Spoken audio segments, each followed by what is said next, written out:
Hello and welcome back to Smell Good, Feel Good Fragrance. I'm David, thank you for joining me today. This video is not a review or a first impression, it's just a conversation. It's something I've done a bit of research on, as the title suggests. It is to do with the longevity and the sillage of fragrances. Hit subscribe in the bottom corner and you can get updates of all the new videos that I post.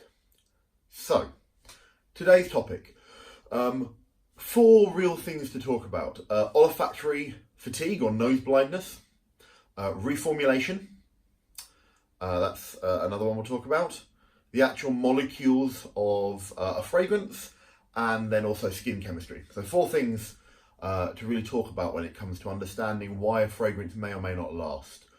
So let's start with olfactory fatigue.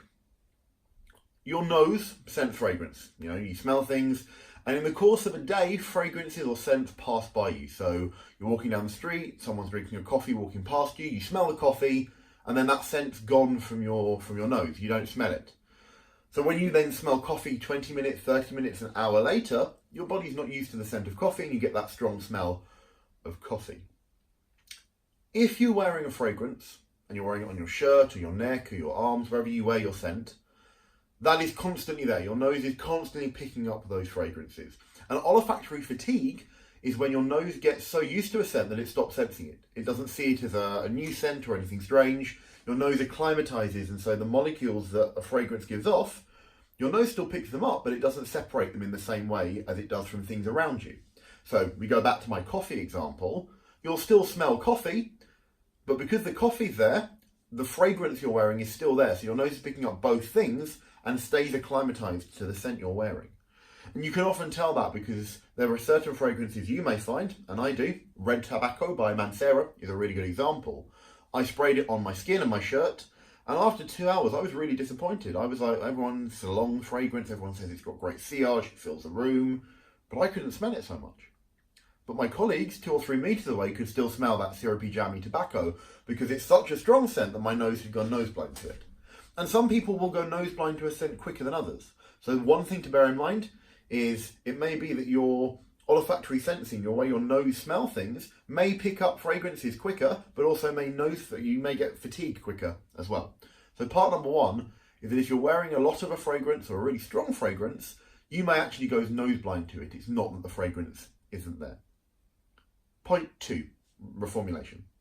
Now behind me you can see I've got my Muglers, and they are a great example of reformulation. Sometimes manufacturers, either because it makes more money to sell a less strong fragrance, it costs less to produce for the same price, and sometimes because certain synthetic and natural things that perfumers use, there are regulations that change yearly around what's safe to use in cosmetics, and so they have to reformulate.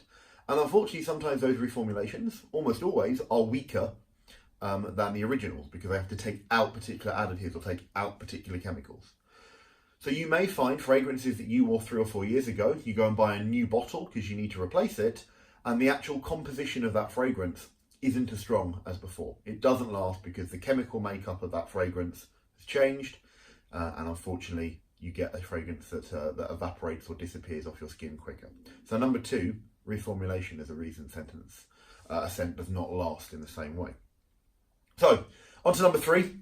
Number 3 I put down to do the molecules of a fragrance. So, broadly speaking, citrusy or kind of zesty scents or green scents have molecules, bergamot, neroli, citrus, pineapple, blackcurrant, that as a whole, the chemical way, if you put them under a microscope and looked at the little molecules like you're in biology from when you did GCSE, are smaller and lighter than the molecules that make up tobacco, leather, vanilla, honey, tonka. They're heavy, thicker molecules. They take longer to disperse. So as a broad rule of thumb, and it is a broad rule, smoky, dark fragrances, so things like, your tobacco, your ouds, your leather fragrances, should last longer on your skin because they're bigger, thicker, heavier molecules. They take longer to evaporate, they take longer to break up and deteriorate, so they should last longer. Whereas a citrus scent, those lighter molecules that make the fragrance, often evaporate quicker. So you may find a citrusy scent doesn't last as long, as a rule of thumb. It's not always the case, and that's because of my fourth point. And probably the most important point is skin chemistry. Now, your skin naturally has a little acidity to it. It protects you against infections and fights bacteria, etc. But if you're working outdoors and your skin gets dry, or if you're just unlucky that your skin chemistry differs from person to person, we're all unique individuals, right? Some fragrances will last longer and some fragrances will not last as long. And that's to do with the makeup of your skin and the makeup of the fragrance you're wearing. As a general rule, if you have dry skin because you're outdoors a lot, or you're not drinking fluids and hydrating, fragrances will tend to evaporate quicker. So moisturizing, even as a guy, moisturizing your neck and your face and your arms, if that's where you wear your scent in the summer, with just a neutral fragrance, unfragranced moisturizer, Nivea, those kind of things, will help a little bit because your skin will hold scent better.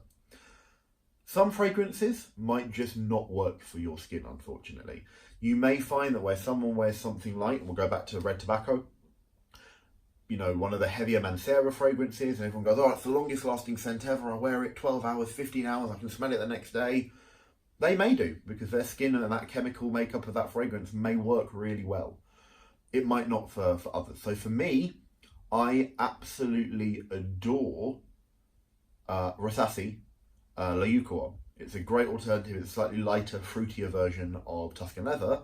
Most people I know who wear it, and most reviews I've watched, 12, 14 hours easily. 1 or 2 sprays is all you need. I probably get 7 or 8 hours. It's not a bad time, but it's considerably shorter to the people that swear by wearing it in the morning and still smelling it the next day.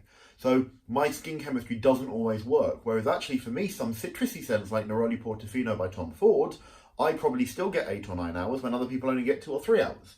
So bear in mind that certain fragrances that you may adore and you may love, keep wearing them, but the longevity may be affected by the natural makeup of your skin. So it's something to be aware of. So olfactory fatigue or nose blindness, unfortunately, reformulation by companies.